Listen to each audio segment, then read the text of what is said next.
Hello बच्चों, कैसे हैं आप सब। उम्मीद करता हूं कि आप लोग बहुत ही बेहतर होंगे और बहुत जोर शोर से आप लोग एग्जाम बोर्ड का 2026 का तैयारी कर रहे होंगे।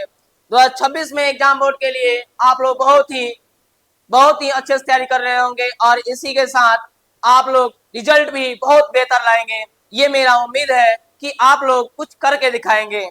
तो आइए हम लोग देर ना करते हुए इस वीडियो को स्टार्ट करते हैं। इस वीडियो में हमको जानना है कि संसाधन का घ भाग जिसका नाम है शक्ति संसाधन।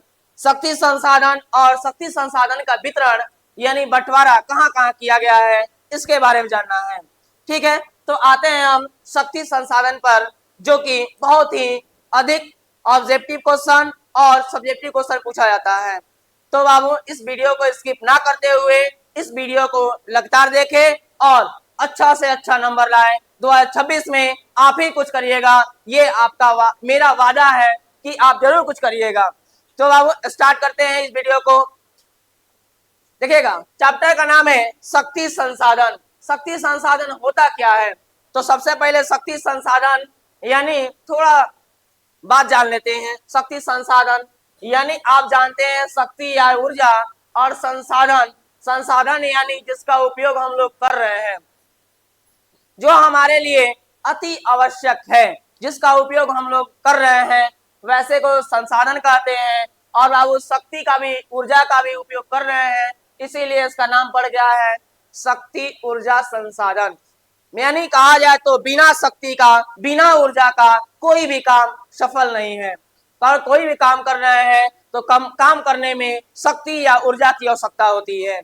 तो आइए शक्ति और ऊर्जा संसाधन के बारे में थोड़ा डीपली जानते हैं। सबसे पहले बात करेंगे हम कि ऊर्जा होता क्या है, ऊर्जा किसको बोला जाता है, ऊर्जा का SI मात्रक क्या होता है। ऊर्जा और ऊर्जा का खोज एक वैज्ञानिक किए थे, जिनका नाम था, क्या था, ये जानेंगे। तो आइए सबसे पहले ऊर्जा ऊर्जा क्या होता है थोड़ा जानते हैं। ऊर्जा अगर बात किया जाए तो बाबू कार्य करने की क्षमता को ही ऊर्जा कहा जाता है। अगर बात किया जाए कार्य करने, यानी हम अगर कोई कार्य कर रहे हैं या फिर आप कार्य कर रहे हैं, तो कितना काम कर रहे हैं, कितना कार्य कर रहे हैं, ये आपके शक्ति पर डिपेंड करता है। ये किस पर डिपेंड करता है, शक्ति पर डिपेंड करता है। तो आइए शक्ति यानी यही ऊर्जा, अब थोड़ा बात करते हैं। यानी कार्य करने की क्षमता को ही क्या कहा जाता है, ऊर्जा कहा जाता है। अगर बात किया जाए कि ऊर्जा का SI मात्रक क्या होता है, जूल होता है। ऊर्जा का SI मात्रक क्या होता है, जूल होता है। अगर बात किया जाए तो ये हमारे दैनिक जीवन में ऊर्जा बहुत ज्यादा आवश्यक है, इसके बिना किसी भी प्रकार का क्रिया संपन्न नहीं की जा सकती है। यानी एक वैज्ञानिक आए जिनका नाम था जूल, उन्होंने क्या किया, ऊर्जा के बारे में खोज किया, और खोज करने के बाद इनका ऊर्जा जब खोज किए तो खोज करने के बाद इनका SI मात्रक के नाम पर जूल रख दिया गया। अगर बात करें ये ऊर्जा कार्य करने की क्षमता, यानी हम कितना काम कर रहे हैं, इसी पर डिपेंड करता है। अगर बात किया जाए तो कोई भी काम अगर संपन्न हो रहा है, कोई भी काम संपन्न हो रहा है, तो बाबू बिना ऊर्जा का और संपन्न नहीं होगा। यानी आपको ऊर्जा की आवश्यकता पड़ेगी। किसकी आवश्यकता पड़ेगी, ऊर्जा की आवश्यकता पड़ेगी। तो अब थोड़ा बात करते हैं कि स्रोतों के आधार पर ऊर्जा दो प्रकार में बांटा गया है। ऊर्जा को स्रोत के आधार पर कितने वर्गों में बांटा गया है, दो वर्गों में बांटा गया है। एक होता है परंपरागत स्रोत ऊर्जा, एक होता है अपरंपरागत स्रोत ऊर्जा। यानी कहा जाए तो दो वर्गों में बांटा गया है, यानी गैर एगो परंपरागत एवं गैर परंपरागत संसाधन में बांटा गया है।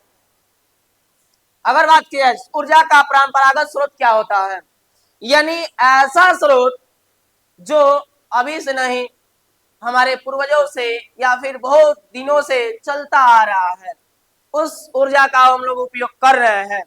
तो वैसे को हम लोग क्या बोलते हैं, तो बाबू ऊर्जा का परंपरागत स्रोत यानी परंपराओं से चलता आ रहा है। किससे चलता आ रहा है, परंपराओं से ऊर्जा का उपयोग हम लोग करते आ रहे हैं, वैसे को हम लोग क्या बोला जाता है, ऊर्जा का परंपरागत स्रोत बोला जाता है। अगर बात किया जाए कि सर अब आता है ऊर्जा का गैर परंपरागत संसाधन या स्रोत कह सकते हैं, ये क्या होता है। तो आप अभी बात किया जाए तो आधुनिक काल में बहुत सारे ऐसे ऊर्जाएं आ गई हैं जिसका उपयोग हम लोग कर रहे हैं। यानी अगर बात किया जाए तो गैर परंपरागत से नहीं, अभी थोड़े कुछ दिनों से यानी कहा जाए तो नए नए टेक्नोलॉजी के कारण, नए नए मशीनों के कारण, नए नए वैज्ञानिकों के कारण नए नए क्या किया जा रहा है, स्रोत बनाया जा रहा है, संसाधन बनाया जा रहा है जिसका उपयोग हम लोग कर रहे हैं। तो वैसे को हम लोग क्या बोला जाता है, ऊर्जा का गैर परंपरागत स्रोत या संसाधन। ठीक है, तो आइए इसके बारे में जानते हैं थोड़ा सा। देखिएगा क्या लिखे हैं हम, थोड़ा सा ध्यान दीजिएगा। अगर बात किया जाए स्रोतों के आधार पर ऊर्जा को दो भागों में बांटे। पहला बांटे थे ऊर्जा का परंपरागत स्रोत, परंपरागत यानी परंपराओं से। तो बाबू वैसे संसाधन जो बहुत लंबे समय से मानव सेवा करता आ रहा है, यानी अभी से नहीं, मानव सेवा जो कर रहा है, मानव के लिए सेवा बन चुका है, वो अभी से नहीं बना हुआ है, बहुत परंपरागत समय से, बहुत लंबे समय से ये हमारा स्रोत बन चुका है जिसका उपयोग हम लोग कर रहे हैं,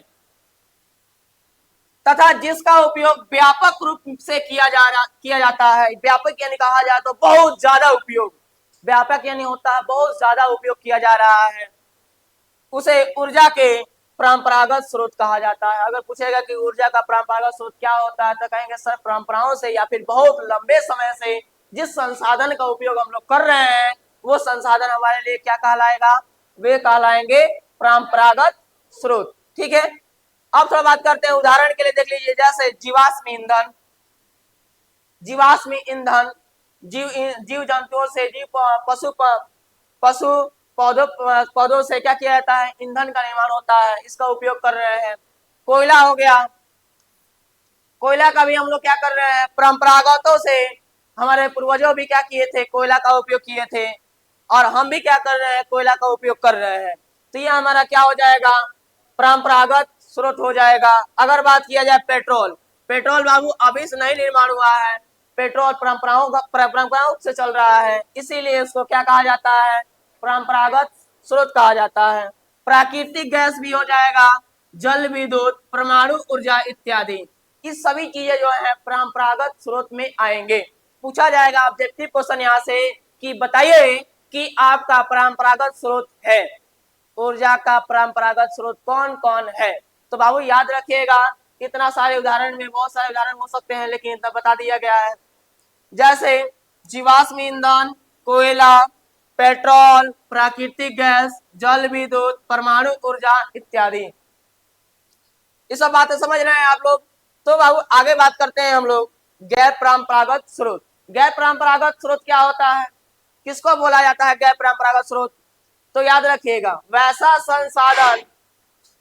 ऐसा संसाधन जिसका पूर्ण निर्माण किया जा सके तथा उपयोग बार बार किया जा सके परंतु व्यापक उपयोग नहीं किया जाता है, जैसे कि सौर ऊर्जा, पवन ऊर्जा, ऊर्जा नाभिकीय, तरंग ऊर्जा इत्यादि, बायोगैस भी बोल सकते हैं। यानी आप जानते हैं कि एक ऐसी ऊर्जा है जो परंपरागतों से नहीं चल रही है, जो परंपराओं से नहीं चल रही है, अभी तत्काल इसको क्या किया जा रहा है, निर्माण करके उपयोग किया जा रहा है। ठीक है, अगर बात किया जाए तो जैसे अगर बात किए तो इसका पूर्ण निर्माण किया जा सकता है, उपयोग भी बार बार किया जा सकता है, लेकिन व्यापक उपयोग नहीं किया जा रहा है। व्यापक यानी बहुत ज्यादा उपयोग नहीं हो रहा है, बहुत ज्यादा उपयोग नहीं हो रहा है। अगर बात किया जाए जैसे सौर ऊर्जा, सौर ऊर्जा जानते हैं आप लोग, सोलर सेल, सोलर सेल का नाम जानते होंगे आप लोग। सोलर सेल का क्या हुआ, अब गाड़ी बन रहा है, आजकल गाड़ी बन रहा है ना, या फिर कह सकते हैं कि सौर ऊर्जा का उपयोग बैटरी चार्ज करने के लिए, बैटरी चार्ज करने के लिए किया जा रहा है। विभिन्न तरह के उपकरण में सौर ऊर्जा के लिए सोलर बनाया जा रहा है, सौर ऊर्जा का उपयोग किया जा रहा है, लेकिन व्यापक नहीं है, यानी बहुत ज्यादा नहीं है, सीमित मात्रा में, कम मात्रा में है, इसीलिए इसका नाम पड़ गया ऊर्जा का गैर परंपरागत स्रोत। ऊर्जा का गैर परंपरागत स्रोत पड़ गया।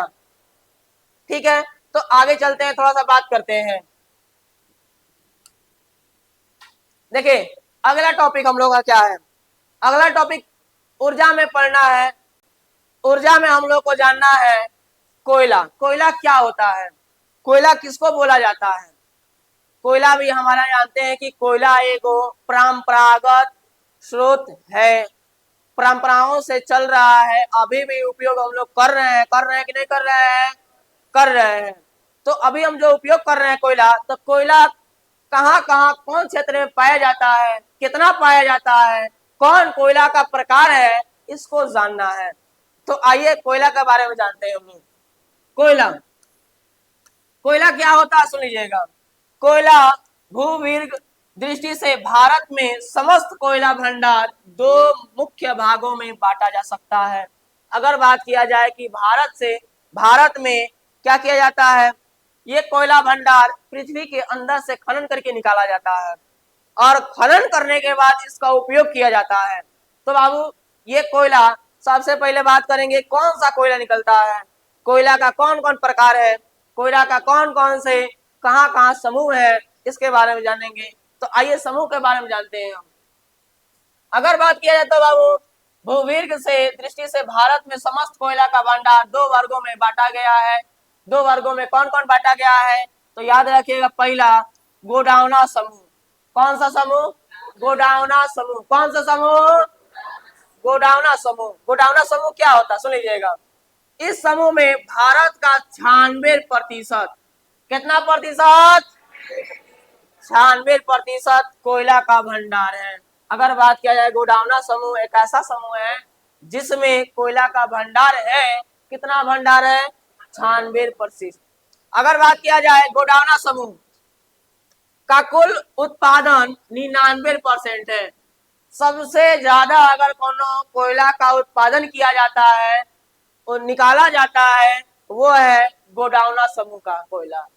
कौन समूह का? गोडाउना।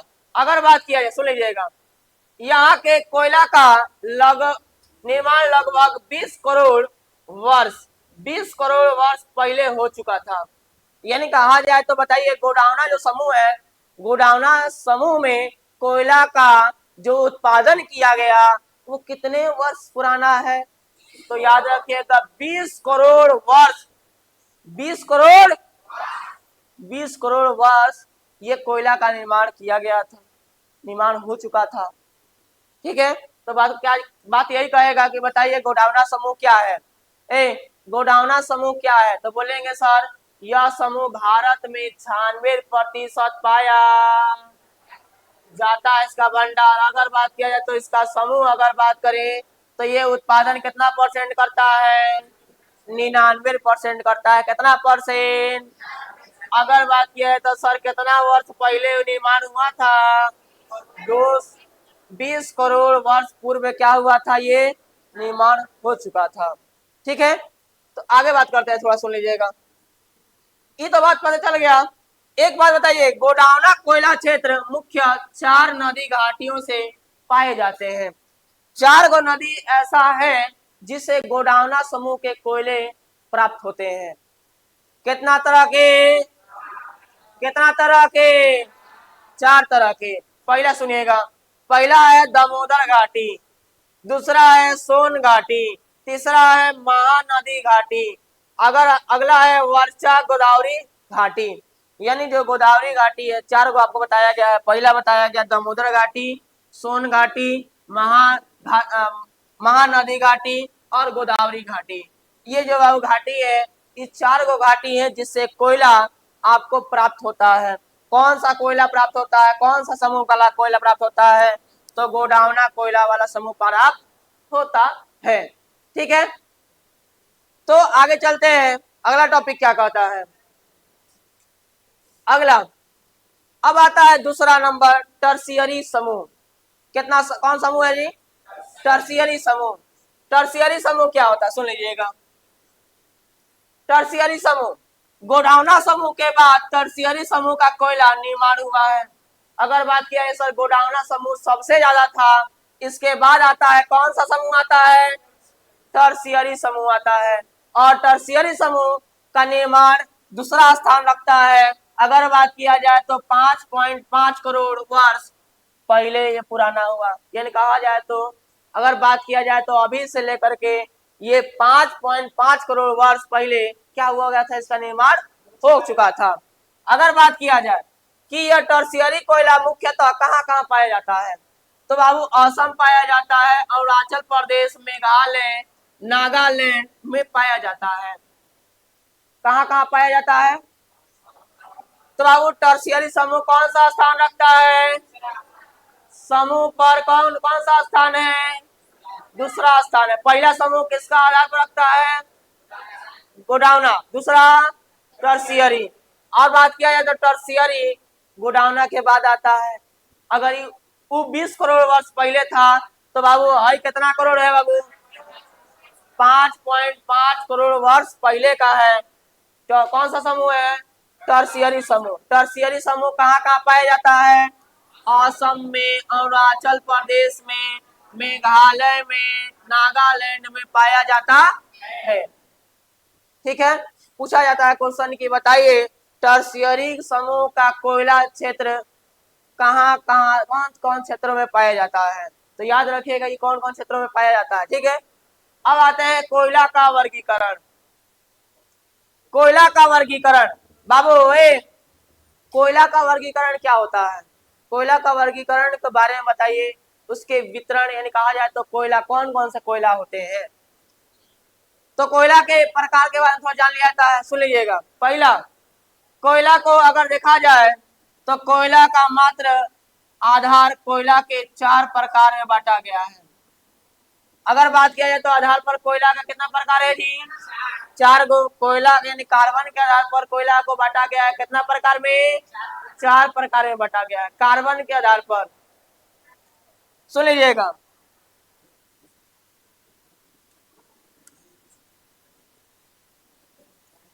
सुन लीजिए। पहला पहला बताया गया पीट। पीट क्या होता है? पीट कोयला के प्रकार में पीट देखिए, पीट क्या होता है? पीट अगर देखा जाए तो यह सबसे घटिया किस्म का कोयला होता है। अगर बात किया जाए तो सबसे घटिया किस्म का कोयला जिसे कहा जाता है पीट कहा जाता है। किसको कहा जाता है? पीट को। यह कार्बन का मात्र कितना परसेंट से पाया जाता है? इसमें कार्बन की मात्रा पाया जाता है 30%। कार्बन की मात्रा पाया जाता है 30%। इससे जलाने पर सर्वाधिक धुआं निकलती है। यह प्राय दलदलीय क्षेत्रों में पाया जाता है।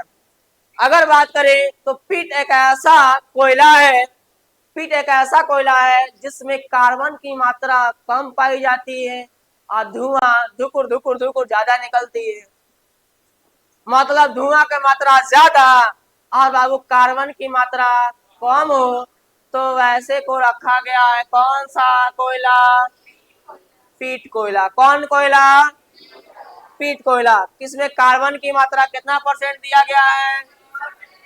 30% से भी कम दिया गया है, 30% मान लेते हैं। ठीक है, आगे बताइएगा ये कहाँ पाया जाता है? तो याद रखिएगा दलदलीय क्षेत्रों में पाया जाता है। कहाँ पाया जाता है? दलदलीय क्षेत्रों में पाया जाता है। अगला सुनिएगा, अगला क्या कह रहा है? लिग्नाइट। लिग्नाइट के बारे में थोड़ा जानते हैं। लिग्नाइट क्या होता है? लिग्नाइट कहा जाए तो इसे भूरा कोयला भी कहा जाता है। लिग्नाइट को क्या कहा जाता है? क्या कहा जाता है? भूरा कोयला कहा जाता है। पूछेगा बताइए लिग्नाइट का कौन सा कोयला कहा जाता है? भूरा कलर का होता है। कौन कलर का होता है? भूरा कलर का होता है। यह निम्न कोटि का कोयला माना जाता है। इसमें अगर बात किया जाए कार्बन की मात्रा 30 से 70% पाई जाती है। कितना पाई जाती है? कार्बन की मात्रा कितनी पाई जाती है? 30 से 70% कार्बन की मात्रा पाई जाती है। वो कोयला का नाम है लिग्नेनाइट। लिग्नेनाइट। ठीक है, तो बाबू ये आता है। अगर बात किया जाए तो यह कम उष्मा अधिक धुआं देता है और यह तमिलनाडु में नवली क्षेत्र में पाया जाता है। अगर बात किया जाए कि ये कोयला क्षेत्र जो कम उष्मा देती है, कम उष्मा यानी कम धा देगा, कम आग देगा। और बाबू इसका अगर बात करें धुआं ज्यादा देगा, इसमें भी धुआं की मात्रा क्या होगा? ज्यादा होगा। और बाबू ये कहाँ पाया जाता है? तमिलनाडु। कौन सा क्षेत्र में पाया जाता है? नवेली क्षेत्र में पाया जाता है। कौन सा क्षेत्र में पाया जाता है? नवेली क्षेत्र में पाया जाता है। अगला आता है ब्यूटीमिनस। ब्यूटीमिनस क्या होता है? ब्यूटीमिनस क्या होता है जी? इसमें भी देख लीजिए, ब्यूटीमिनस मतलब कि ब्यूटी, देख लीजिए, मैं समझ रहे हैं ना, कोयला में भी वो ब्यूटी लगा गया है। क्या लगाया गया है? हाँ, ब्यूट लगाया गया है, कितना सुंदर है। ब्यूटोमिनस। ब्यूटोमिनस क्या होता है सुन लीजिएगा, याद करने के लिए बोल रहे हैं बाबू। ब्यूटोमिनस क्या होता है सुन लीजिएगा। अगर बात किया जाए, इसे मुलायम कोयला भी कहा जाता है। इतना मुलायम होता है ना, सख्त होता है, जिसके कारण इसका नाम पड़ गया मुलायम कोयला। क्या पड़ गया? मुलायम कोयला। पूछा जाए कि मुलायम कोयला कहा जाता है, तो बाबू याद रखिए किसको कहा जाता है? बिटुमिनस को कहा जाता है। इसमें कार्बन की मात्रा 70 से 90% होता है। मतलब बाबू जो कार्बन होता है, कार्बन की मात्रा कितना होता है? 70 से 90% होता है। अगर पाया जाता है, इसका उपयोग खाना बनाने में किया जाता है। यह भारत में सर्वाधिक पाया जाता है। यह दूसरा उत्तम किस्म का कोयला है। ये अगर बात किया जाए तो भारत में दूसरा स्थान पर रखता है कोयला का प्रकार में। कोयला में सबसे ज्यादा कार्बन की मात्रा में अगर देखा जाए कि कार्बन की मात्रा में कोयला के स्थान पर कौन सा स्थान है? दूसरा स्थान। कौन सा जी? बिटुमिनस। किसका स्थान है? बिटुमिनस। अगर सुनिएगा, सबसे पहला स्थान रखता है एंथ्रासाइट। सबसे पहला स्थान किसका है? एंथ्रासाइट का है। एंथ्रासाइट का कितना सुन लीजिएगा, यह सबसे उत्तम कोटि का कोयला है। यह सबसे बढ़िया कोयला है। इसमें कार्बन की मात्रा सबसे ज्यादा पाया जाता है। और बाबू कितना पाया जाता है? 90% से भी अधिक इसमें क्या पाया जाता है? कार्बन की मात्रा पाया जाता है। किसका पाया जाता है? कार्बन की मात्रा पाया जाता है 90% से अधिक। इसका उपयोग कोकिंग कोयला भी कहा जाता है। इसे कोकिंग कोयला भी कहा जाता है। उपयोग करने के आधार पर, इसमें कार्बन की मात्रा के आधार पर इसे और एक नाम से जाना जाता है, जिसे क्या कहते हैं? कोकिंग कोयला। इसे जलाने पर धुआं ना बराबर देती है और बाबू जम्मू कश्मीर के क्षेत्र में पाया जाता है। अगर बात किया जाए तो इसमें धुआं का जो मात्रा होती है, जो धुआं निकलती है जलाने के बाद, वो बहुत कम निकलती है। और ये सबसे उत्तम कोटि का ये कोयला है। तो याद रखिएगा, सबसे पहले कोयला सबसे अधिक कार्बन वाला एंथ्रासाइट, फिर आता है ब्यूटुमिनस, तीसरा आता है लिग्नेनाइट, और चौथा स्थान रखता है पीट। चौथा स्थान किसका रखता है? पीट। यानी 4 गो कोयला का प्रकार है, और चारों कोयला का प्रकार में सबसे ज्यादा एंथ्रासाइट और सबसे कम पीट। ठीक है, याद रखिएगा। तो आगे चलते हैं। अब आता है कोयला का उपयोग। आप लोग कोयला का उपयोग किए होंगे या देखे होंगे। कोयला के उपयोग के बारे में जानते हैं? कोयला क्या उपयोग कोई बता सकता है? कोयला का उपयोग क्या क्या है? सुन लीजिए, कोयला का उपयोग। कोयला का उपयोग परंपरागत से किया जा रहा है। यानी कहा जाए तो कोयला का जब हम लोग पास कोनो भी गैस की सुविधा नहीं थी, चाहे इंडियन गैस हो गया, चाहे भारत गैस हो गया, विभिन्न तरह के जो गैसें हो गई जिससे खाना बनाया जाता है, वो गैसें हमारे पास उपलब्ध नहीं थी। जब उपलब्ध नहीं थी तो उसके पहले हमारा बात किया जाएगा तो कोयला सबसे ज्यादा उपयोग होता था। कोयला का सबसे ज्यादा उपयोग किया जाता था। आप लोग मूवी देखे होंगे, गदर मूवी। गदर मूवी में क्या दिखाया जाता है कि आपको एक हीरो है जिनका नाम है सनी देओल। उन्होंने क्या किया कि बाबू कोयला से ट्रेन चलती थी, और जितना कोयला डाला जाता था उतने ट्रेन ज्यादा चलती थी, स्पीड भागती थी। तो बाबू कोयला का उपयोग भाप इंजन वाले ट्रेनों में उसका यूज किया जाता था, भाप इंजनों में यूज किया जाता था, जिसका उपयोग बहुत ही परंपरागत से चलता आ रहा है। सुनिए, कोयला का उपयोग, यह एक प्रकार का अनवीकरणीय संसाधन है। इसका प्राप्ति जीवाश्म से होता है। यह अपदासी चट्टान से प्राप्त होते हैं। अगर बात किया जाए, कोयला जो होता है, कोयला जो होता है अनवीकरणीय है। अनवीकरणीय कहा जाए तो एक बार उपयोग करने के बाद यह समाप्त हो जाता है। एक बार उपयोग करने के बाद ये क्या हो जाता है?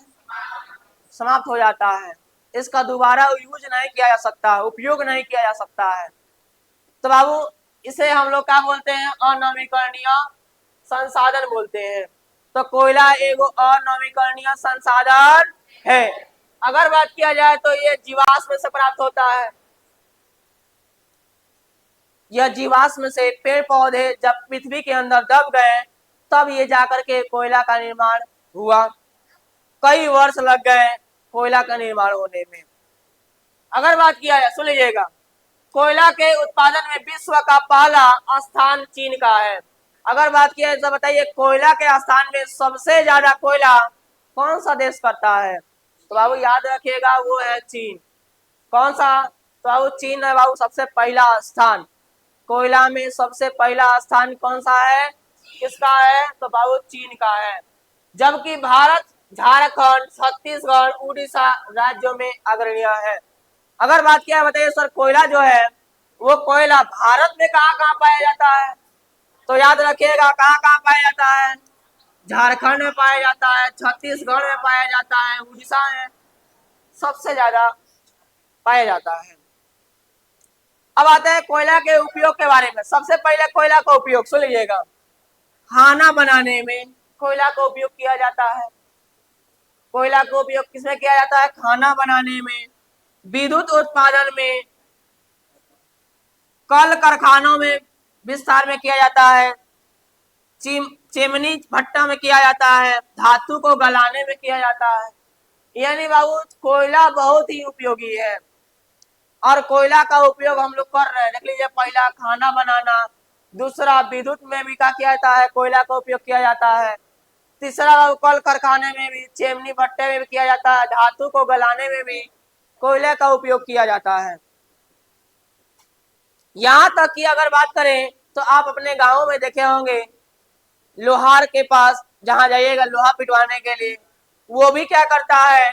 कोयला का उपयोग करके ही लोहा को आग में डालता है और उसे पीट करके हथियार बनाता है या भी विभिन्न तरह के वस्तुएं बनाता है। ठीक है, तो अब कोयला का उपयोग रहा। कोयला का उपयोग समझ गए? कोयला का उपयोग कौची कौची में है?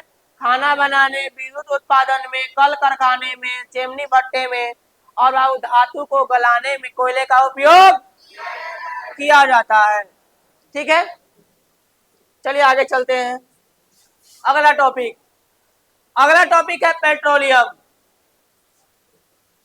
पेट्रोलियम जानिए बाबू, पेट्रोलियम क्या होता है? ये भी एक संसाधन बना हुआ है, ये भी एक शक्ति संसाधन है जिसका उपयोग हम लोग कर रहे हैं, बहुत ज्यादा उपयोग कर रहे हैं। कहा जाए तो बाबू सभी घरों में छोटे मोटे गाड़ी या फिर बड़े बड़े गाड़ी जिसमें पेट्रोल, डीजल, मोबिल का उपयोग किया जा रहा है। आप लोग हर घर में देखिएगा बाबू, जो गाड़ियां होती हैं उस गाड़ियां में क्या होती है? पेट्रोल, डीजल, मोबिल का उपयोग किया जा रहा है। ये बहुत ही क्या हो रहा है? दिन पर दिन महंगा हो रहा है, इसका उपयोग दिन पर दिन ज्यादा हो रहा है, इसीलिए इसका कीमत भी क्या हो रहा है? बढ़ते जा रहा है। तो आइए पेट्रोलियम के बारे में आते हैं। पेट्रोलियम यानी पेट्रोल। अब आओ पेट्रोलियम क्या होता है इसके बारे में थोड़ा सा ध्यान दिया जाए। पेट्रोलियम शक्ति के समस्त संसाधनों में सर्वाधिक महत्वपूर्ण एवं व्यापक उपयोगी संसाधन है। यानी सबसे ज्यादा अगर अभी के बात किया जाए तो सबसे ज्यादा संसाधन का उपयोग हो रहा है वो है पेट्रोल। बाबू आजकल कोचिंग इंस्टीट्यूट या फिर कहा जाए तो विभिन्न स्थानों पर जाने के लिए बाबू बाइक उठाते हैं और रवाना हो जाते हैं। अभी नया नया ट्रेंडिंग में एगो मूवी आया है सैयारा। उसमें भी यानी आप देखे होंगे कि बाइक पर तेल को खर्चा कितना किया जा रहा है, तेल की खपत कितना किया जा रहा है। तो बाबू अगर बात करें, सुन लीजिएगा, तो पेट्रोल पेट्रोल बहुत ही जरूरी हो गया है, पेट्रोल बहुत ही जरूरी हो गया है। ठीक है, तो बात करते हैं बाबू पेट्रोल। पेट्रोल शक्ति समस्त संसाधनों में सर्वाधिक महत्वपूर्ण एवं व्यापक उपयोगी है। आधुनिक युग में कई राष्ट्र इसके बिना अस्तित्व कायम नहीं रख सकता। यानी बाबू अगर अस्तित्व रखना है तो पेट्रोल के बिना, ऐसा कहा जाए तो इसके राष्ट्र, किसी भी राष्ट्र में पेट्रोल नहीं होगी तो अस्तित्व नहीं रहेगा, ऐसा कहा जा रहा है। पेट्रोलियम शक्ति स्रोत के साथ साथ अनेक उद्योगों को कच्चा माल भी है। अगर बात किया जाए तो बाबू ये अनेक उद्योगों में कच्चा माल के उपयोग में किया जाता है, वो है पेट्रोल। क्या है? पेट्रोल है। इसके विभिन्न प्रकार के वस्तुएं जैसे गैसोलीन, डीजल, किरोसिन तेल, स्नेहक, कीटनाशक, दवाइयां इत्यादि पेट्रोल, साबुन, कृत्रिम रेशा, प्लास्टिक इत्यादि बनाने में किया जाता है।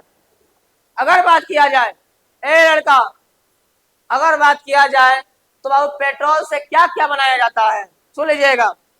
पेट्रोल से क्या क्या बनाया जाता है? पहला गैसोलीन, डीजल, किरोसिन तेल कहते हैं आप लोग, किरोसिन होता है। स्नेहक आप लोग स्प्रे मारते हैं, सेंट मारते हैं, उसमें भी क्या होता है? पेट्रोल का उपयोग होता है। कीटनाशक, कीटाणुओं को भगाने के लिए, कीटाणुओं को मारने के लिए पेट्रोल का उपयोग किया जाता है। पेट्रोल दवाइयों बनाने में भी पेट्रोल का उपयोग किया जा रहा है। पेट्रोल साबुन बनाने में, जो आप लोग साबुन लगा रहे हैं, उस साबुन में भी पेट्रोल का उपयोग किया जाता है। कृत्रिम रेशा, प्लास्टिक इत्यादि बनाने में किया जाता है। भारत में, सुन लीजिएगा, भारत में पेट्रोल और प्राकृतिक गैस का कुल भंडार 17 अरब घन है। अगर बात किया जाए कि बताइए भारत में पेट्रोल और प्राकृतिक गैस कितना है, तो बाबू याद रखिएगा 17 अरब टन। कितना अरब टन? 17 अरब टन आपका पेट्रोल और प्राकृतिक गैस है भारत में। कहाँ है? भारत में। भारत विश्व का 1% पेट्रोलियम का उत्पादन करता है। अगर बात किया जाए कि भारत जो है पूरा विश्व में, अगर बात किया जाए तो 1% ही पेट्रोल का उत्पादन करता है। कितना परसेंट? 1%। और बात किया, सुन लीजिएगा, भारत में पहली बार 1866 से ऊपरी असम घाटी में तेल की कुएं खोदे गए। अगर बात किया जाए तो बाबू असम में 1866 यानी 1866 असम में तेल के लिए का घाटियां, कहा जाए तो कुएं खोदे गए। क्या खोदे गए? हाँ, मतलब कहा जाए तो तेल निकालने के लिए कुएं खोदा गया। पहली बार कितना खोदा गया था कुआं? 1866। कहाँ खोदा गया था? असम घाटी में। कहाँ खोदा गया था? असम घाटी में। उसके बाद आता है 1890। 1890 में आया डिग बोई क्षेत्र में तेल मिल गया। अगर बात किया जाए तो 1890 में डिग बोई क्षेत्रों में क्या मिल गया? तेल मिल गया।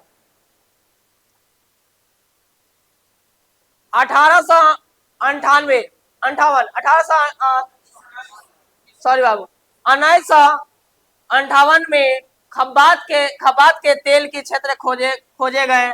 1975 में मुंबई के हाई तेल का पता चला। इसके बाद भारत में पेट्रोल का उत्पादक वृहद होने लगी। यानी कहा जाए तो हर क्षेत्रों में धीरे धीरे तेल का खुदाई करना स्टार्ट कर दिया गया और भारत में भी तेल का खुदाई किया गया। ठीक है, अगर बात किया, सुन लीजिएगा, पेट्रोल के बारे में बात करें तो बाबू एक बार थोड़ा सा बता दीजिएगा कि पेट्रोल जो है सबसे अधिक उपयोग होने वाला क्या बन चुका है? संसाधन बन चुका है। कौन सा संसाधन बन चुका है? शक्ति संसाधन बन चुका है। अगर बात किया जाए पेट्रोल से क्या क्या बनाया जाता है, गैसोलीन, डीजल, किरासन तेल, स्नेह, कीटनाशक, दवाएं, पेट्रोल, साबुन, कृत्रिम रेशा, प्लास्टिक। अगर बात किया जाए कि पेट्रोलियम और प्राकृतिक गैस कितना पाया जाता है, 1700 अरब टन। भारत में कितना परसेंट पाया जाता है, 1% पाया जाता है। भारत के पहली बार कब खोज किया गया था, 1866 में असम में तेल घाटी का खोज किया गया था। उसके बाद 1890 में डिगबोई में, 1958 में खंबात की क्या किया गया था, खोज किया गया। 1975 में मुंबई में तेल का पता चला था। पूछा जाएगा, बताइए मुंबई में तेल का पता कब चला था, 1975 में। ठीक है, तो आगे चलते हैं। थोड़ा सा आप लोगों को अगर वीडियो अच्छी लगी तो वीडियो को लाइक, शेयर और सब्सक्राइब करें। अपने दोस्तों में जितना हो सकता है वीडियो को शेयर करें, और शेयर करने के साथ साथ लाइक और कमेंट जरूर करें। चलिए आगे चलते हैं।